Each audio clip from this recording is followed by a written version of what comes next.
Hello મિત્રો, સ્વાગત છે તમારું અંકુર ડિજિટલ ચેનલમાં. જો તમે વિડીયોમાં નવા હોય તો વિડીયોને લાઈક કરો અને ચેનલને સબસ્ક્રાઇબ કરો, જેથી તમને આવા નવા વિડીયો મળતા રહે. તો આજે આપણે વાત કરવાના છે જીવ વિજ્ઞાનની, અને જીવ વિજ્ઞાનની અંદર જે એક ટોપિક છે કંકાલ તંત્ર. તો આ કંકાલ તંત્રમાંથી જે પણ ક્વેશ્ચન એક્ઝામમાં પૂછાઈ શકે એવા છે. તો તમે આ વિડીયો પૂરો જોજો, જેમાં સારી રીતે સમજાવેલું છે. તો તમે વિડીયો પૂરો જોજો. તમને ખબર જ હશે કે 1-2 માર્કની વેલ્યુ શું હોય છે. તો વિડીયો પૂરો જોજો, જેથી તમને 1-2 માર્ક આમાંથી મળી રહે એવી મારી કોશિશ કરેલી છે. તો તમે વિડીયો પૂરો જોજો. તો ચાલો હવે આપણે વધારે વાર ના કરીએ અને વિડીયોને સ્ટાર્ટ કરીએ. તો મિત્રો, આજનો આપણો ટોપિક છે કંકાલ તંત્ર અને સંબંધિત રોગો. તો ચાલો સ્ટાર્ટ કરીએ. તો પહેલો પ્રશ્ન છે, મનુષ્યના શરીરમાં આવેલા અક્ષીય કંકાલ અને ઉપાંગીય કંકાલમાં હાડકાની સંખ્યા અનુક્રમે કેટલી હોય છે? તો મિત્રો, આનો જવાબ આવશે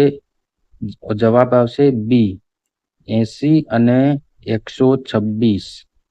જવાબ આવશે આ ક્વેશ્ચનનો 80 અને 126. તો ચાલો હવે આપણે આ ક્વેશ્ચનની સમજૂતી મેળવીએ. તો પુખ્ત મનુષ્યના શરીરમાં કુલ 206 હાડકાં હોય છે. ધોરણ 8 મુજબ 213 હોય છે, જે 2 ભાગમાં વહેંચાયેલા હોય છે.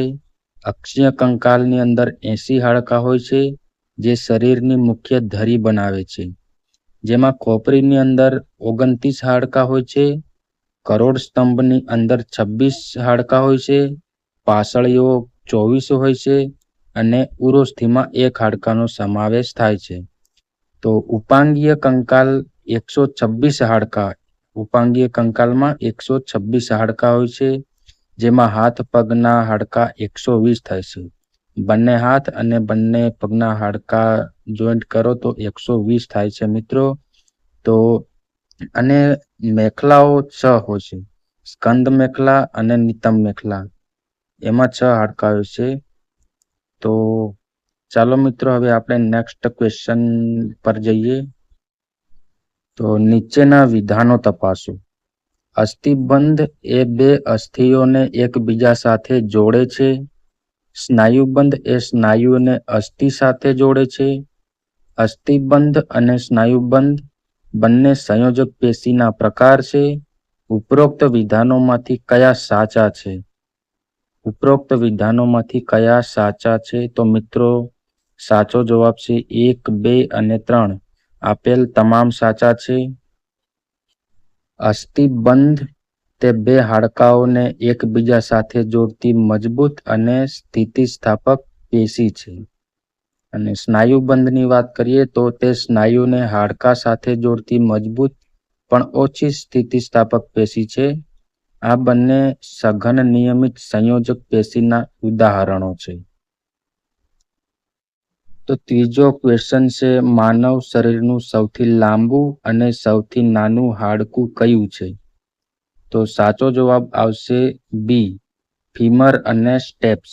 જે ફીમર છે એ સાથળની અંદર આવેલું છે, અને સ્ટેપ્સ છે એ કાનની અંદર આવેલું છે. તો ચાલો મિત્રો, આપણે ક્વેશ્ચન 3 ની સમજૂતી મેળવીએ. સૌથી લાંબુ અને ભારે હાડકું ફીમર છે, જે જાંદ એટલે સાથળનું હાડકું છે. સૌથી નાનું હાડકું સ્ટેપ્સ પેગડું છે, જે કાનની અંદર મધ્યકર્ણમાં આવેલું હોય છે. મધ્યકર્ણમાં 3 હાડકાં હોય છે. મેલિયસ એને કહેવાય છે હથોડી, ઇન્કસ એને કહેવાય છે એરણ, અને સ્ટેપનું હાડકું જે છે એને કહેવાય છે પેગડું. નીચેનામાંથી કયા સાંધાના પ્રકારમાં બોલ અને સોકેટ જેવી રચના જોવા મળે છે?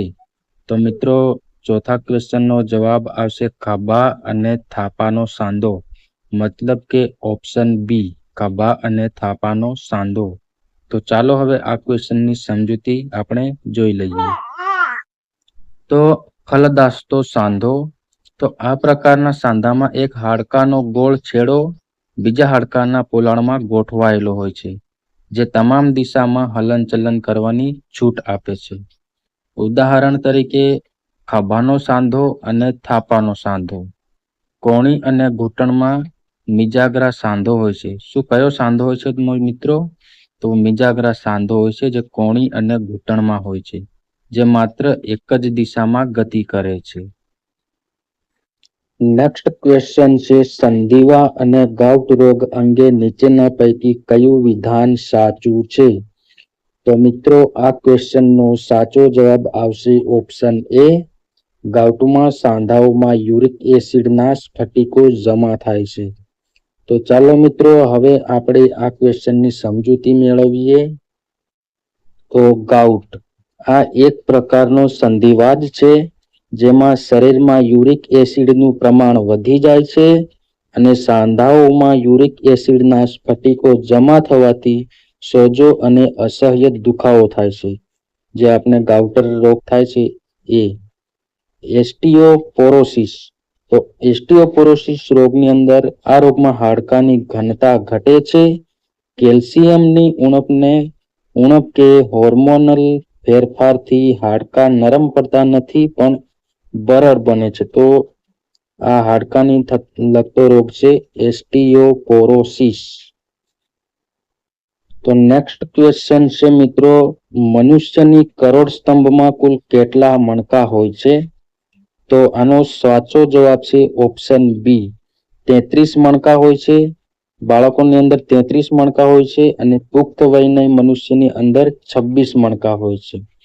તો ચાલો હવે આપણે આ ક્વેશ્ચનની સમજૂતી મેળવીએ. તો મિત્રો બાળકોમાં શરૂઆતની અંદર 33 મણકા હોય છે, પરંતુ પુખ્ત વયે કેટલાક મણકા જોડાઈ જતા હોવાથી કુલ 26 મણકા રહે છે. તો ઉરસ્ય કરોડ કશેરુકાની અંદર મતલબ છાતીના ભાગે 12 હાડકા હોય છે. કટી કશેરુકા મતલબ કમરના ભાગે 5 હાડકા હોય છે અને ત્રિશ્રાસ્થિમાં એક હોય છે, 5 મણકા જોડાઈને બનેલું હોય છે ત્રિશ્રાસ્થિ. પુચ્છાસ્થિમાં એક હોય છે, જે 4 મણકા જોડાઈને બનેલું હોય છે. કુલ મણકાની વાત કરીએ તો 7 + 12 + 5 + 1 + 1 બરાબર 26 થાય છે. પાસળીઓના પ્રકાર અંગે નીચેના જોડકા ધ્યાને લો. તો મિત્રો આ ક્વેશ્ચનનો સાચો જવાબ છે ઓપ્શન ડી, 1, 2 અને 3. આપેલ તમામ જોડકાઓ સાચા છે. તો ચાલો મિત્રો આપણે આ ક્વેશ્ચનની સમજૂતી મેળવીએ. મનુષ્યમાં પાસળીઓની કુલ 12 જોડ હોય છે. 24 પાસળીઓ, 12 મતલબ 24 પાસળીઓ થાય છે ટોટલ થઈને. સત્ય પાસળીઓ 1 થી 7 જોડ જે છે એ સત્ય પાસળીઓ છે. આ પાસળીઓ આગળના ભાગે સીધી ઉરોસ્થિ સાથે જોડાયેલી હોય છે. ફૂટ પાસળીઓ 8 થી 10 જોડ એ ફૂટ પાસળીઓ હોય છે. આ પાસળીઓ સીધી ઉરોસ્થિ સાથે જોડાતી નથી, પરંતુ 7મી પાસળી સાથે કાસ્થી વડે જોડાયેલી હોય છે. તરતી પાસળીઓ કેટલી જોડ હોય છે? તો 11 થી 12મી જોડ, 11, 12 એ 2 જોડ છે, એ તરતી પાસળીઓ છે. આ પાસળીઓનો આગળનો છેડો કોઈની સાથે જોડાયેલો હોતો નથી, તે તરતી હોય છે, માત્ર પાછળ કરોડ સ્તંભ સાથે જોડાયેલી હોય છે. તો મિત્રો નેક્સ્ટ ક્વેશ્ચન છે, નીચેનામાંથી કયું હાડકું ખોપરીનો ભાગ નથી? તો આ ક્વેશ્ચનનો સાચો જવાબ છે ઓપ્શન સી, એટલાસ. તો સમજૂતી છે, ફ્રન્ટલ, પેરાઇટલ, ટેમ્પોરલ અને ઓસિપિટલ એ ખોપરીના મસ્તક પેટીના હાડકા છે. એટલાસ એક ખોપરીનું હાડકું નથી, પરંતુ તે કરોડ સ્તંભનો સૌથી પહેલો મણકો છે, જેના પર ખોપરી ગોઠવાયેલી હોય છે. એટલાસ એ આપણે ખોપરીનું હાડકું નથી, એ કરોડ સ્તંભનો સૌથી પહેલો મણકો હોય છે ને, એનું નામ છે એટલાસ. તો વિધાન એ અને કારણ આર ચકાસો. તો મિત્રો આ વિધાનવાળો પ્રશ્ન છે, આનો સાચો જવાબ આવશે એ, ઓપ્શન એ અને આર બંને સાચા છે અને આર એ એની સાચી સમજૂતી છે. તો ચાલો હવે આપણે આ ક્વેશ્ચનની સમજૂતી મેળવીએ. તો મિત્રો ઓસ્ટિયોપોરોસિસ અસ્થિ સુશીરતા એ હાડકા પોલા અને નબળા થવાનો રોગ છે. ઇસ્ટ્રોજન હોર્મોન હાડકાની ઘનતા જાળવવામાં મદદ કરે છે. મોનોપોઝ પછી ઇસ્ટ્રોજનનું સ્તર ઘટતા હાડકામાંથી કેલ્શિયમ ઓછું થવા લાગે છે, જેનાથી ફ્રેક્ચર થવાનું જોખમ વધી જાય છે. તો મિત્રો નેક્સ્ટ ક્વેશ્ચન છે, હાઇઓઇડ અસ્થિ વિશે કયું વિધાન સાચું છે? હાઇઓઇડ અસ્થિ વિશે કયું વિધાન સાચું છે? તો આ ક્વેશ્ચનનો સાચો જવાબ આવશે ઓપ્શન બી. તે શરીરનું એકમાત્ર એવું હાડકું છે જે અન્ય કોઈ હાડકા સાથે સીધું જોડાયેલું નથી. તો ચાલો મિત્રો હવે આપણે આ ક્વેશ્ચનની સમજૂતી મેળવીએ. હાઇઓઇડ તે ગળાના ભાગે જીભના મૂળની નીચે આવેલું યુ આકારનું હાડકું છે. હાઇઓઇડ હાડકું ક્યાં આવેલું છે મિત્રો? તો ગળાના ભાગે આવેલું છે, જીભના મૂળની નીચે આવેલું છે, યુ આકારનું હોય છે. તેની વિશેષતા એ છે કે તે શરીરના અન્ય કોઈ પણ હાડકા સાથે સાંધાથી જોડાયેલું હોતું નથી, પરંતુ સ્નાયુઓ અને અસ્થિબંધો દ્વારા લટકતું રહે છે. તો મિત્રો આપણો નેક્સ્ટ ક્વેશ્ચન છે, ઉંમર વધવાની સાથે હાડકાની ઘનતા ઘટી જાય અને તે બરડ બની જાય તે સ્થિતિને શું કહેવાય છે? તો મિત્રો ઉંમર વધવાની સાથે હાડકાની ઘનતા ઘટી જાય અને બરડ બની જાય તે સ્થિતિને શું કહેવાય છે? તો આ ક્વેશ્ચનનો સાચો જવાબ છે option C, osteoporosis. Option C, osteoporosis. ઓસ્ટિયોપોરોસિસનો અર્થ થાય છે છિદ્રાળુ હાડકાં. આ રોગમાં હાડકામાંથી કેલ્શિયમ ઓછું થવાને કારણે તે નબળા અને બરડ બની જાય છે, જેથી ફ્રેક્ચર થવાનું જોખમ વધી જાય છે. ખાસ કરીને મોનોપોઝ પછી સ્ત્રીઓમાં ઇસ્ટ્રોજન હોર્મોનની ઉણપને કારણે આ સમસ્યા વધુ જોવા મળે છે. તો મિત્રો આપણો નેક્સ્ટ ક્વેશ્ચન છે, ઓટો ઇમ્યુન ડિસઓર્ડર કે જેમાં શરીરનું રોગ પ્રતિકારક તંત્ર પોતાના જ સાંધાઓ પર હુમલો કરે છે તેને શું કહે છે? તો મિત્રો આ ક્વેશ્ચનનો સાચો જવાબ આવશે ઓપ્શન બી, ર્યુમેટોઇડ આર્થરાઇટિસ. સાચો જવાબ છે ર્યુમેટોઇડ આર્થરાઇટિસ. તો ચાલો હવે આપણે આ ક્વેશ્ચનની પણ સમજૂતી મેળવી લઈએ. આ એક લાંબા ગાળાનો બળતરાયુક્ત રોગ છે, જેમાં શરીરની રોગ પ્રતિકારક શક્તિ ભૂલથી સાંધાના અસ્તર પર હુમલો કરે છે, જેના કારણે સાંધામાં સોજો આવે છે અને આખરે સાંધા વિકૃત બની જાય છે. તો મિત્રો આપણો નેક્સ્ટ ક્વેશ્ચન છે, વિટામિન ડી ની ઉણપથી બાળકોમાં જોવા મળતો હાડકાનો રોગ કયો છે? તો આનો સાચો જવાબ આવશે ઓપ્શન બી, રિકેટસ. રિકેટસ નું બીજું નામ છે સુક્તાન. તો રિકેટસ ખાસ કરીને બાળકોમાં જોવા મળે છે. વિટામિન ડી, કેલ્શિયમ અને ફોસ્ફરસની ઉણપને કારણે હાડકાં નરમ બની જાય છે અને વળી જાય છે, જેમ કે પગના હાડકાં કમાન આકારના થવા, BOW લેગ્સ થઈ જાય છે. સૂર્યપ્રકાશનો અભાવ પણ આનું મુખ્ય કારણ બને છે. તો મિત્રો નાના બાળકોમાં વિટામિન ડી ખૂબ જ જરૂરી છે. તે આપણને વિટામિન ડી સારી રીતે સૂર્યપ્રકાશમાંથી મળી રહે છે.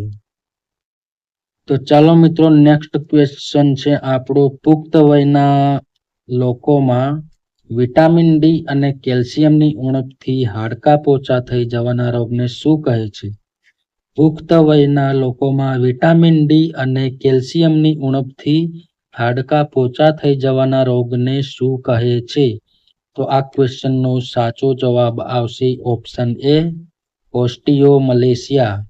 સાચો જવાબ આવશે ઓસ્ટિયોમલેશિયા.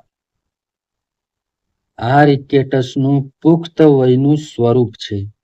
તેમાં હાડકાનું ખનિજીકરણ બરાબર થતું નથી, જેથી હાડકાં પોચા પડે છે અને વળી જાય છે અથવા જલ્દી તૂટી પણ શકે છે. આમાં હાડકાનો દુખાવો મુખ્ય લક્ષણ છે આ રિકેટસનું કારણ. તો ચાલો મિત્રો, નેક્સ્ટ ક્વેશ્ચન છે આપણો, બે હાડકાં વચ્ચેની ગાદી ઘસાઈ જવાથી કયો રોગ થાય છે, જે સામાન્ય રીતે વૃદ્ધાવસ્થામાં જોવા મળે છે? ક્વેશ્ચન છે આપણો, બે હાડકાં વચ્ચેની ગાદી ઘસાઈ જવાથી કયો રોગ થાય છે, જે સામાન્ય રીતે વૃદ્ધાવસ્થામાં જોવા મળે છે? તો આ ક્વેશ્ચનનો સાચો જવાબ આવશે ઓપ્શન બી, ઓસ્ટિયોઆર્થરાઇટિસ.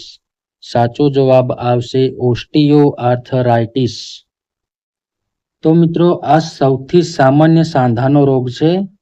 ઉંમર વધવાની સાથે સાંધાના છેડે આવેલી કોમલાસ્થિ ઘસાઈ જાય છે.